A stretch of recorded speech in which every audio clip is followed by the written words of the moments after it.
Assalamualaikum warahmatullahi wabarakatuh. Nama saya Zainab Farah Jauhari dengan NIM 13124000108. Saya Dinda Aulia Maharani dengan NIM 13124000105. Halo, perkenalkan nama saya Veronica Ramadhani dengan NIM 13124000106. Sejarah laicite. Sekularilisme Prancis berakar sejak revolusi 1789 sampai 1799. Berhasil memisahkan gereja dan negara lebih dari 100 tahun lalu. Pada awal Oktober lalu, Presiden Macron mengatakan bahwa sekularisme adalah dasar negara dan separatisme Islam harus ditangani. Sekularisme yang hendak dipertahankan Prancis itu memang telah menjadi dasar falsafah Prancis selama lebih dari 100 tahun. Sekularisme atau yang dalam istilah Prancis disebut laicite memiliki akar yang panjang dalam sejarah Prancis. Revolusi Prancis 1789 sampai 1799 berdampak besar pada sejarah modern Prancis. Monarki runtuh dan rezim kuno, gereja yang berperan penting melegitimasi kekuasaan raja digugat.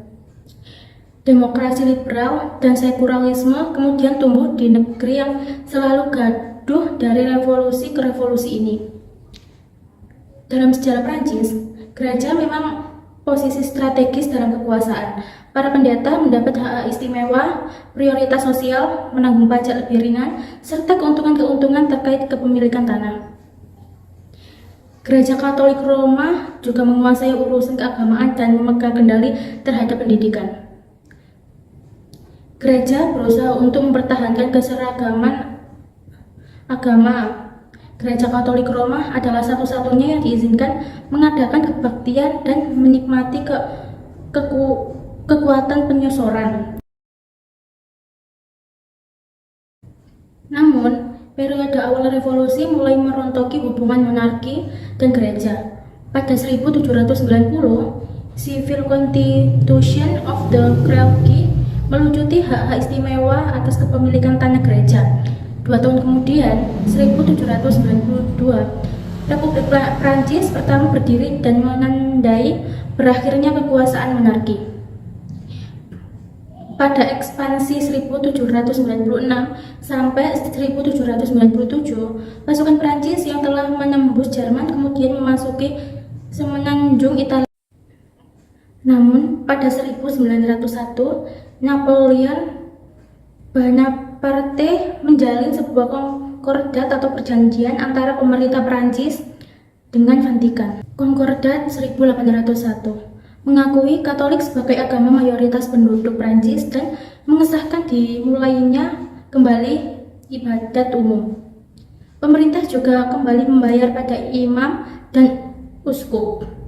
Meski demikian, gereja harus menerima bahwa tanah-tanah mereka tak bisa kembali.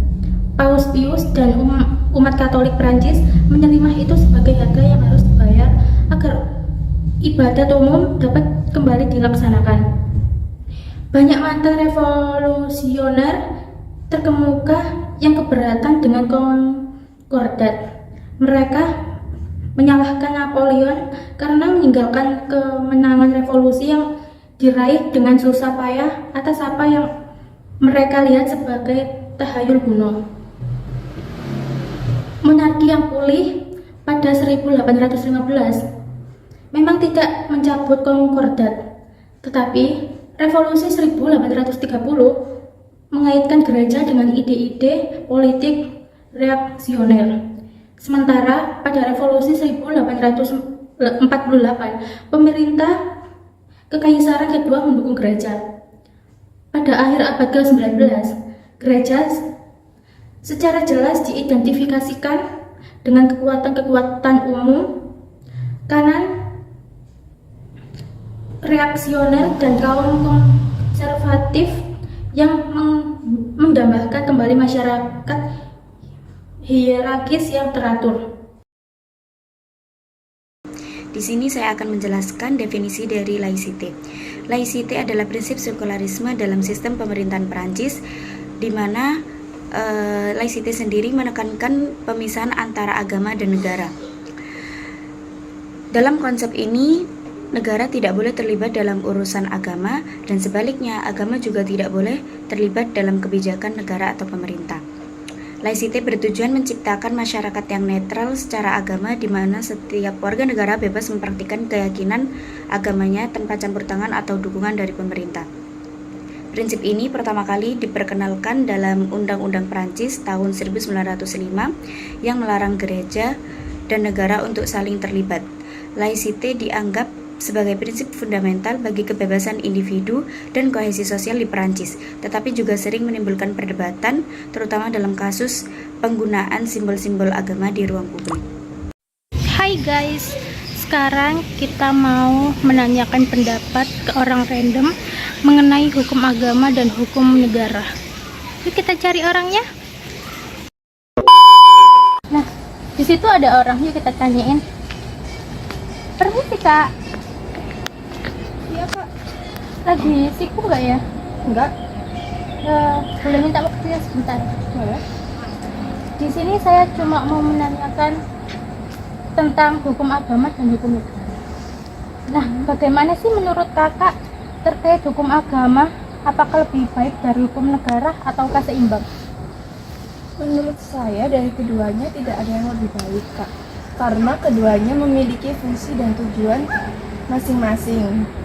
Nah, jika agama lebih relevan ke individu masing-masing atau ke komunitas itu sendiri. Nah, jika negara maka lebih relevan ke masyarakat negara tersebut untuk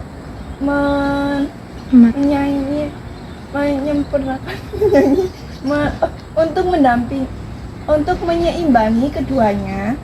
Menurut saya kita bisa hidup berdampingan seperti saling menghormati keyakinan satu sama lain dan juga kita bisa mematuhi peraturan negara tersebut.